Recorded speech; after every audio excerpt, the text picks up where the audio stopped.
Moreover, you shall make the tabernacle with 10 curtains of fine twined linen, and blue and purple and scarlet yarns.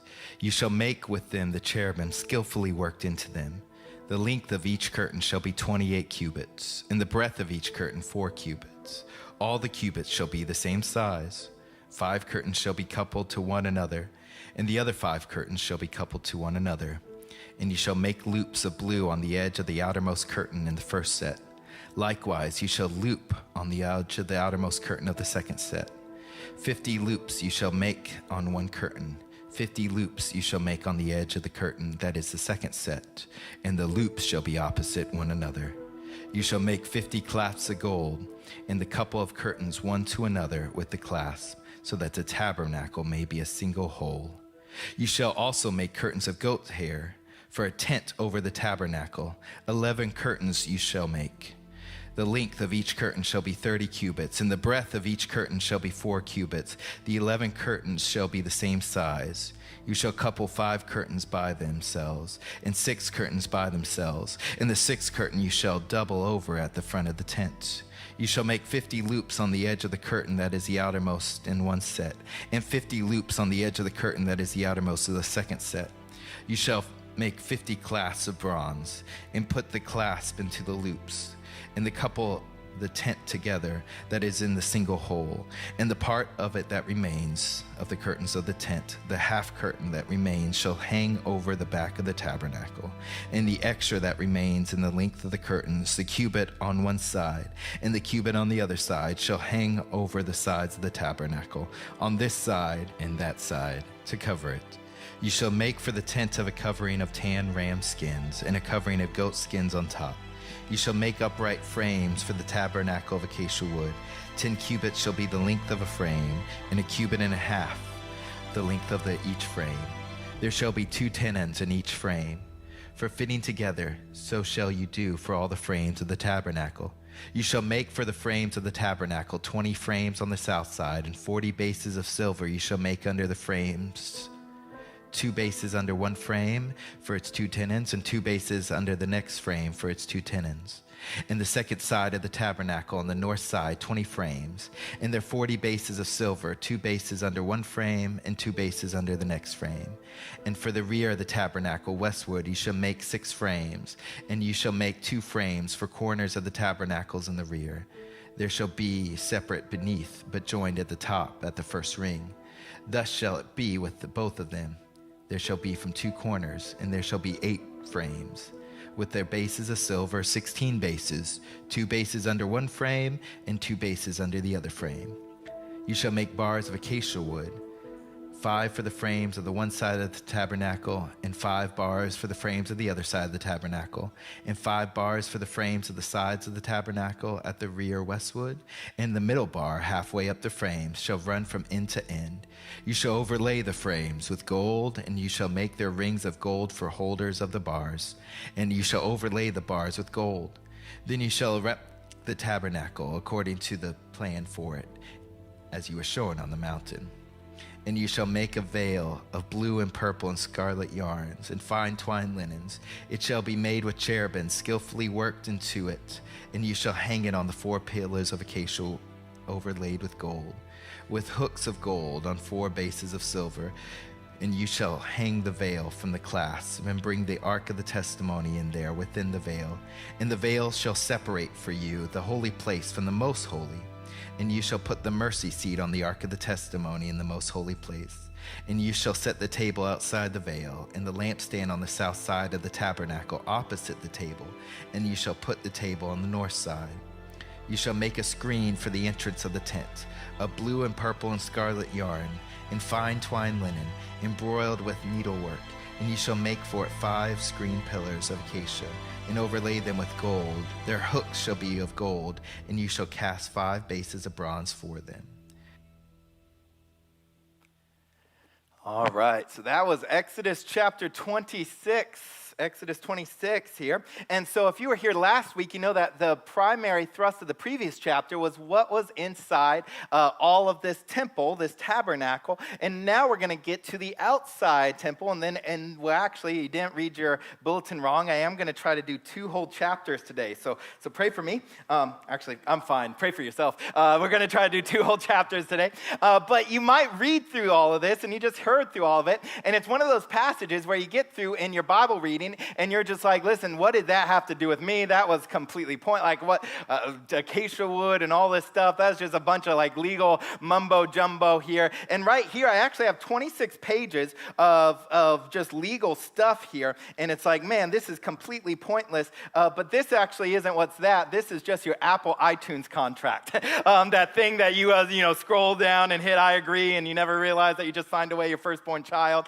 And so we actually do all of these type of long legal documents all the time. If you've ever bought a house, then you know just how many times and how much detailed instruction is given whenever you buy a house. I remember whenever I bought my first house, I didn't plan on it, but Beth was out of town, and so I had to get power of attorney to sign for her, which means that like you already sign your name 100,000 times. But then whenever it's Bethany, I also had to sign Matthew Hastings, power of attorney for Bethany Hastings, and date it every single time. Like I couldn't close my hand for a week. It was cramping up so bad, right? And so we understand that all of this takes detailed instruction, and God's house is no different because this was God's house in the Old Testament. As we talked about, you are now God's house in the New Testament, but in the Old Testament, this was God's house, and so he had detailed instructions here. So let's go ahead. I'm not going to read through it just like last week. We're not going to read through every single verse, but we're going to highlight, because we already have done that, but we're going to highlight the different key parts of the tabernacle. So in Exodus 26, starting in verse 1 here, it says, "Moreover, you shall make the tabernacle with 10 curtains of fine twined linen, blue and purple and scarlet yarns. You shall make them with cherubim skillfully worked into them." I'll go back to that picture here to show it. Now, you'll see this tent right here. There's going to be not 1, not 2, not 3, actually 4 covers, all right? There's going to be a total of 4 different covers on top of that tent. And the very first one is going to be what's called fine linen. Now, normally that's going to be a white. And if you've ever seen the old pictures of Egypt, they were great at making white robes, all right? That was their whole thing. So the Jewish people probably knew how to do that well. And so there's probably white, but then they could have dyed it whatever color that they wanted to here. And there's going to be 4 colors, and you're going to see these colors come up again and again and again. It's going to be blue, it's going to be purple, it's going to be linen or white, and it's also going to be scarlet or red, okay? Those 4 colors you're going to see again and again, and we'll get to the meaning of them later here.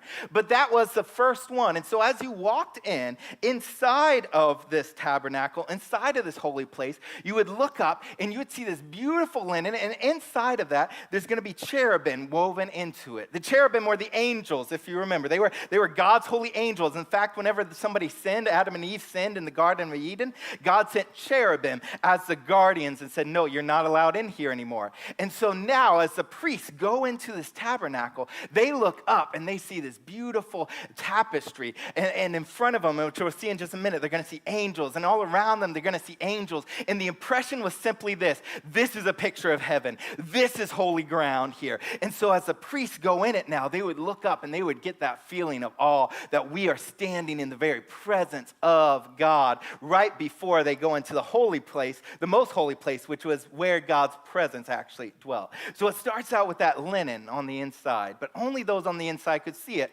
because in verse 7, it gives instruction on the second covering. It says, "You shall also make curtains of goat's hair for the tent over the tabernacle. 11 curtains you shall make."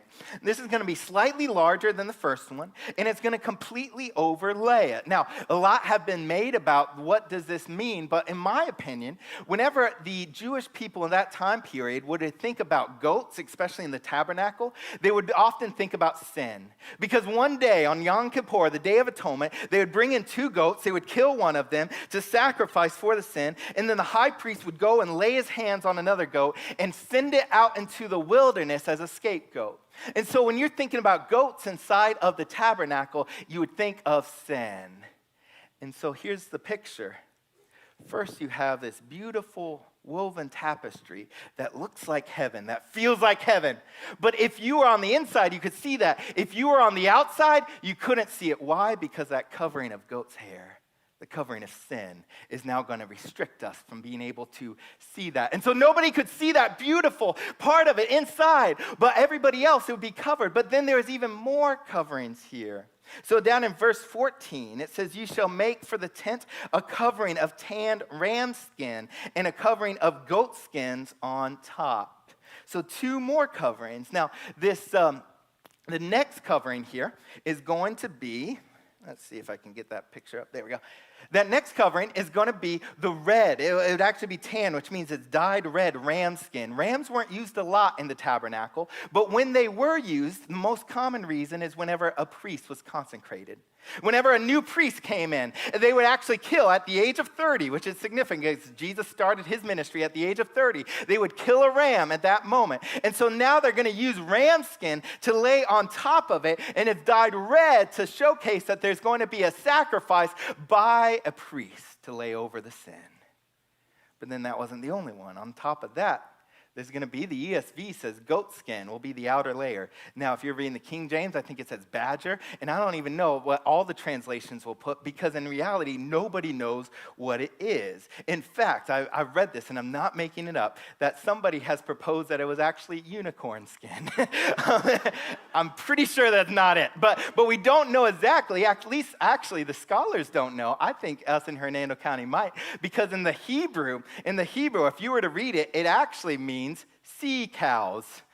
And I'm like, well, they should have just asked Wiki Wachi, like in Crystal River, like we know it's manatees clearly, but that's probably not what it was, actually. And so we don't actually know. Later on, they're going to use that type of leather for sandals, so it'd be thick and durable. And so some people have said sea lions and things like that. We don't know what it was here, but it was just a very thick and durable leather that probably was used for all the other tents, which was significant for a number of reasons. For instance, first, if you were the enemy and you were looking out on all of the Israelites there, you would see, yes, there's a large tent in the middle, but it doesn't look any different than anything else. And so they probably didn't know there's a lot of gold in there worth taking. So that was a practical reason, yes. But even more than that, I think there's a spiritual reason at play here as well.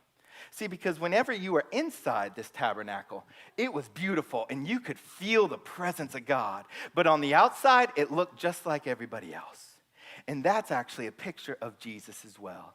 Isaiah 53, the prophecy about Jesus, says he has no beauty or majesty for us to behold him. Meaning that whenever people looked at Jesus, then we wouldn't even know it. He would look just like an average person here.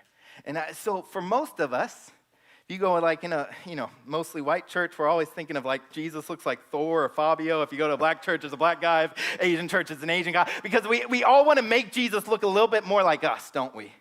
Instead of us trying to look like Jesus. And so here's the sad news for you. Jesus probably didn't look like Thor.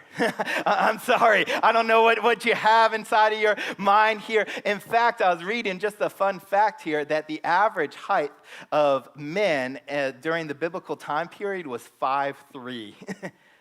So he's less like Thor, more like Danny DeVito. It's like, that'll throw off your whole day, I get it. But that's significant. Because if we wanted some ruler that looks like some great king, some mighty warrior, then we are no different than the Jewish people of that day, are we? Because they wanted a king to ride in. They wanted a king to ride in, a great warrior. But whenever they saw Jesus, they said, no, this isn't the guy. And for us, the same way. But even just like that's true for the tabernacle, and just like that's true for his physical nature as well, it's also true spiritually. See, because for us, people on the outside, they look at it and they say, no, well, why are you worshiping that? Well, why are you giving so much time to Jesus? Why are you giving your money to Jesus? Why are you doing all of these things for him when it doesn't make any sense? But it's not until you go into his presence do you realize. And that's the first point in your bulletin, is that the closer you get to Jesus, the more wonderful he is.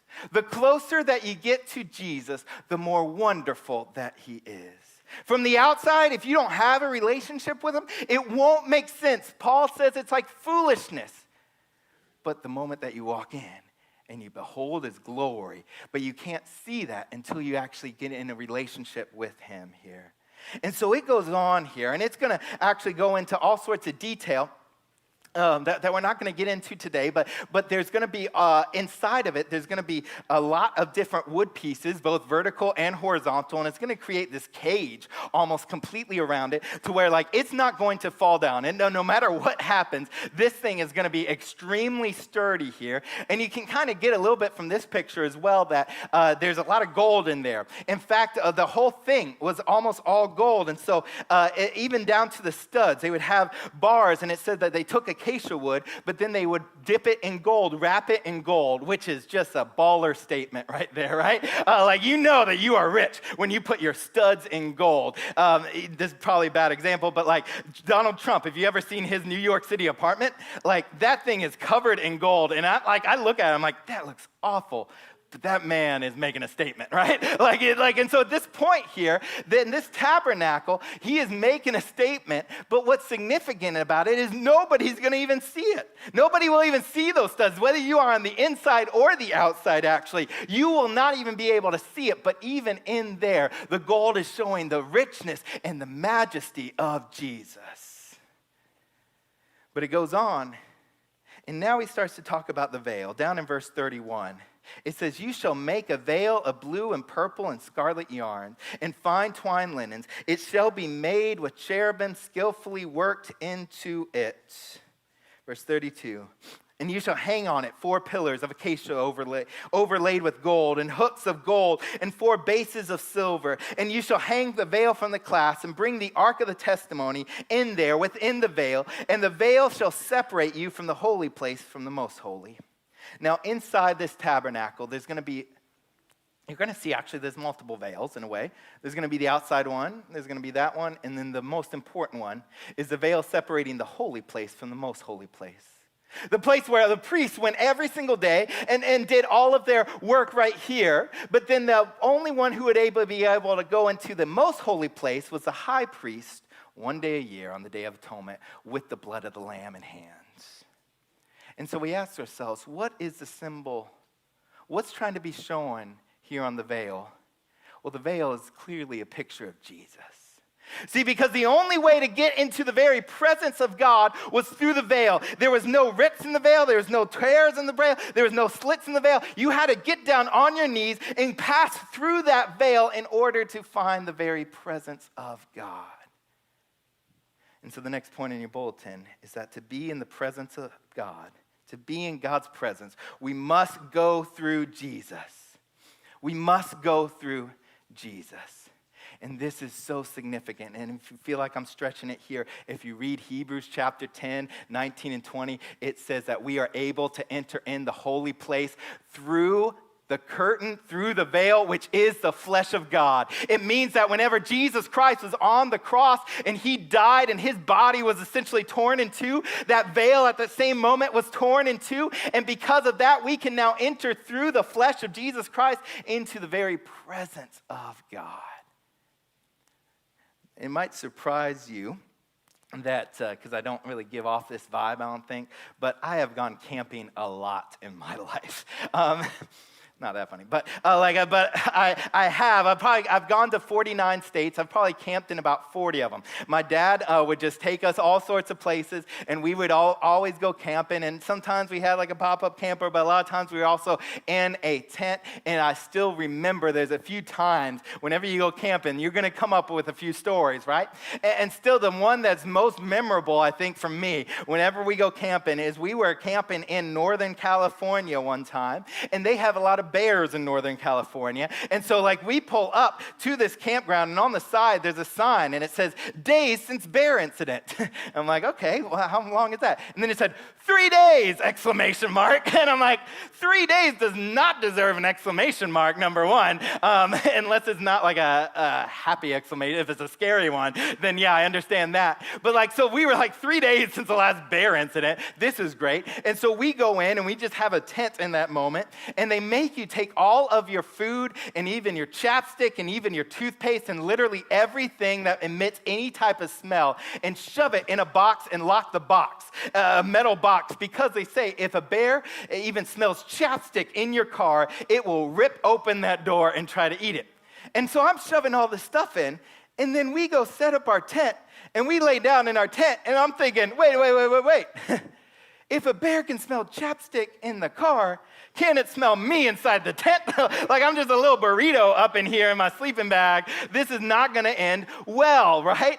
And so this was highly concerning for me. But thankfully, they don't mess with people usually in the tent because they know people are in the tent, and they would much rather, apparently, they just need chapstick. Like they don't need people. They don't want to mess with humans. And so the tent actually did provide covering because it let them know, oh, there's just humans in there. I'm not going to mess with them.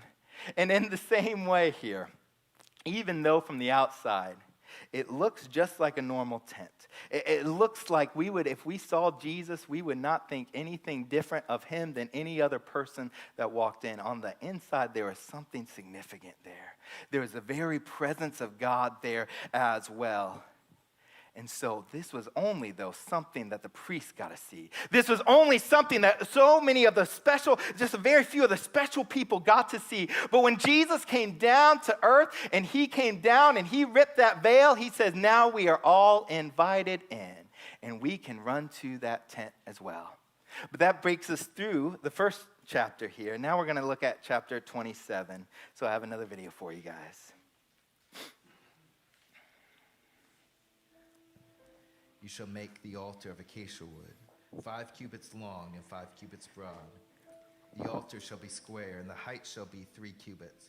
And you shall make horns for it on the 4 corners. Its horns shall be of one piece with it, and you shall overlay it with bronze. You shall make pots for it to receive its ashes, and shovels, and basins, and forks, and fire pans.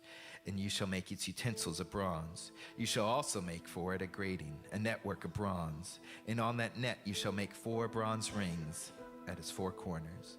And you shall set it under the ledge of the altar, so that the neck extends halfway down the altar. And you shall make poles for the altar, poles of acacia wood, and overlay them with bronze. And the poles shall be put through the rings, so that the poles are on the 2 sides of the altar when it is carried.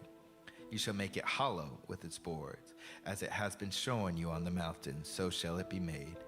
You shall make the court of the tabernacle. On the south side of the court shall have hangings of fine twined linen, 100 cubits long for one side. Its pillars 20, and their 20 bases shall be bronze.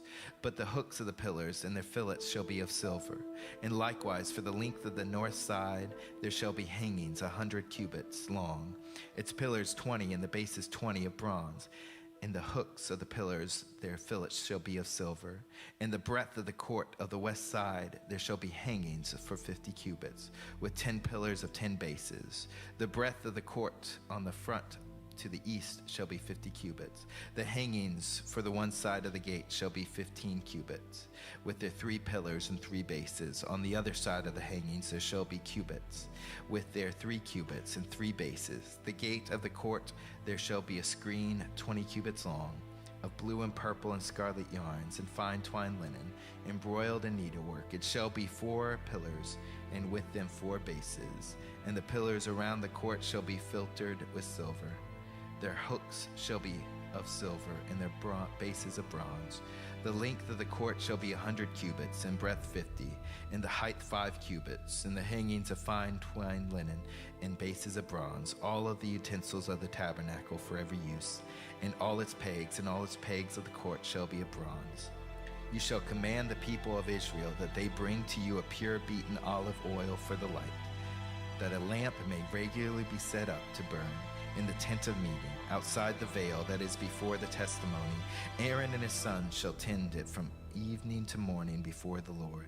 It shall be a statute forever to be observed throughout the generations by the people of Israel.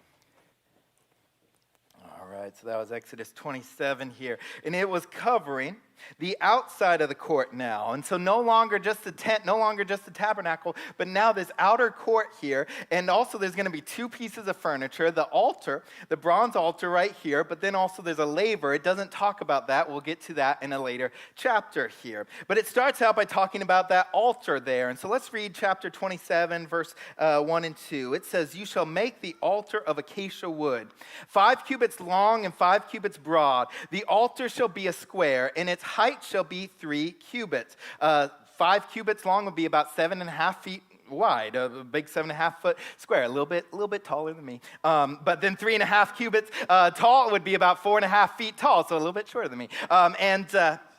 But then also notice here, it's going to be acacia wood. And I was like, whenever I read that, I was like, they're burning stuff. Why would they want to make it out of wood? Well, they would cover it with bronze here. But then also the wood is going to point to the cross. The very fact that that's where the sacrifice was going to happen eventually as well. And so verse 2, it says, "You shall make horns on it. For the 4 corners, its horns shall be of one piece with it, and you shall overlay it with bronze." And so on the 4 corners here, let me show you a picture. This is, once again, these are all just artist renderings. We can't say exactly how it looked, but this is the best that people could come up with here. And so it's going to be completely covered with bronze. Notice inside the temple is always going to be covered with gold. Outside the temple, everything is going to be covered with bronze. Typically, bronze is going to speak of judgment from God. And so this is going to be covered in bronze as well. But then there's going to be 4 hooks, or literally 4 horns, fashioned after ram's horns here, that would stick out of the sides as well. And interestingly enough, everybody could come up into this portion of the tabernacle. Everybody could come into this outer court because this is where their sacrifices would be done as well. And so there are also going to be awesome stories in the Old Testament here where people are fearing for their life, where they know that people are trying to kill them. And so what do? They actually run inside of this tabernacle and grab hold of the horns. Because they know if they're grabbing hold of the horns on the altar, it means that they can find mercy from God. And they can make sure that nobody's allowed to kill them if they're holding on to the horns until the high priest comes in and sets forth a judgment. And so the next point in your bulletin is that we can find mercy at the altar of God. We can find mercy at the altar of God. God invites us in here and says, here's the altar. You come to me whenever you are needing, whenever you are scared. You come to me and grab a hold of that altar, then I can give you mercy. I can give you mercy. I was the youngest of 4, which meant that I got beat up a lot. And of course, though, I'm the baby, and you all know me. I'm perfect, so I never did anything wrong. But every so often, I would bother my older brother significantly, who was 8 years older than me and much stronger than me. And I remember one time he got me so angry and so fed up there. I just got so upset as like a 6-year-old little boy. I stood up and I went, and I just spit on him, the biggest loogie that you've ever saw on the top of his head.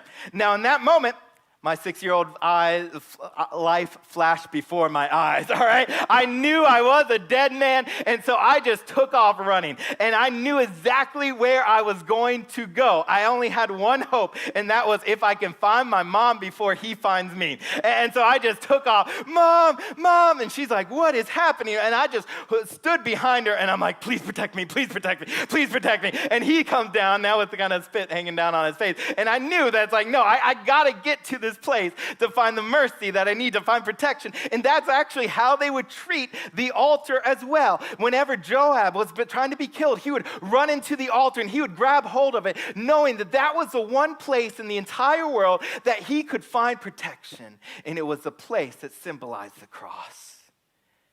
And so that's for us. Is when we're scared, when we're anxious, when we're overwhelmed. Where do we go? We run and we grab a hold of the cross and we say, on that cross, Jesus took all of this away. And I can find what I need here. And so the last little bit here, let's read verse 16 now, as it goes now to the outer courts. Verse 16, it says, for the gate of the court there shall be a screen, 20 cubits long, of blue and purple and scarlet yarn, and fine twined linen, embroidered with needlework. It shall have 4 pillars, and with them 4 bases. Now, once again, so now it's talking about the outer court here. And it's going to be a big rectangular area. And so not everybody could come in the way that they wanted. In fact, the whole area, 3/4 of it, was all going to be closed off. But there was one gate, and only one gate. And that's significant because it means then that if you want to get into God's presence, you got to actually go through the way that he has established. And whenever Jesus came, what did he say? He said, I am the way, the truth, and the life. And there's a clear picture here, even in the tabernacle, that says if you want to come into God's presence, then you need to go through the way that God has provided, and that's through Jesus to the altar and then in the holy place. And the last point in your bulletin is this, is that the only way in is Jesus.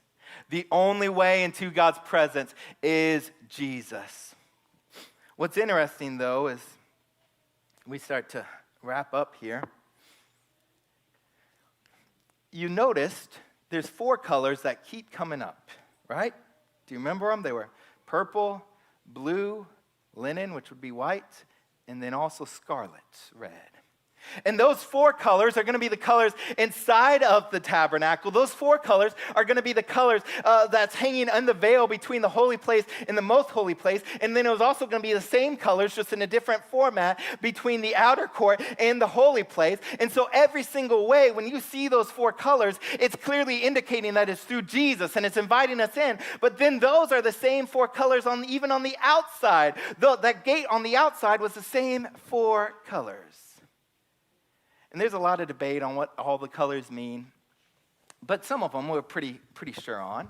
For instance, purple always means royalty. Even back then, it still does today here. Typically, purple is going to mean a royal color, showing that Jesus is king, that God is king here. But then there's going to be white, and white would typically mean purity in that culture there. A white cloth would be something that was pure, and so that makes sense there. But then there's also blue. That's the most debated one, but most people would think that the blue refers to the sky, the heavens, meaning that he is king over all. But the one that you normally actually don't see in a temple in that time period very often was the scarlet, was the red. And we know, New Testament believers, obviously, that red is a picture of the blood, right? But you might not even realize just how much of a picture of the blood it is. See, because if you were reading in the Hebrew, in the Old Testament Hebrew, that word for scarlet is actually the word tola, which means scarlet, but it can also mean worm, of all things. And we say that's kind of a weird connection. It can either mean scarlet or worm. Why are those two things connected here? Well, in fact, the reason why it is that is because the way that they got that scarlet, that deep red, is they would actually take a worm and they would smash the worm up, and there was a specific type of worm called tola, which is the same word for scarlet. They would smash up that red scarlet worm, and it wasn't the blood, but it was what emitted out of it, and that's how they would get the red to dye it red. What's even more significant, though, as I was reading this week, is that worm, the tola worm, whenever it is time for it to reproduce itself and give birth to new life, you know how it does that? The worm actually crawls up on a tree and it dies. It dies before actually new life comes out of it. It dies before it has the child that comes out of it. So it climbs up on a tree. This red tola, this red scarlet worm, climbs up on a tree and it dies. And as it dies there, it actually leaves a red mark that looks a lot like blood on it. Until about 3 days later, eventually that blood starts to dry up and it turns into white and it flakes off like snow. And that is scarlet.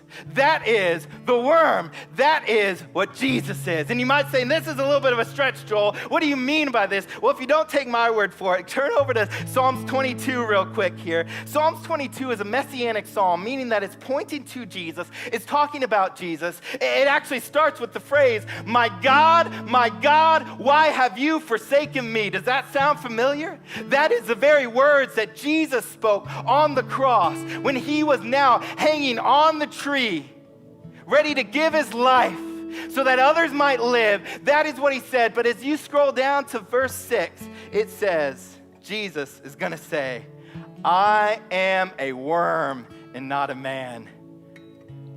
I am scarlet. I am Tola. I am the worm that crawled up on that tree and laid down my life, and so that others might live, that you and I might live. This is the picture. So even in the colors now, we look at it and we see the scarlet, and it reminds us of the worm that goes up and it dies on our behalf so we can have life.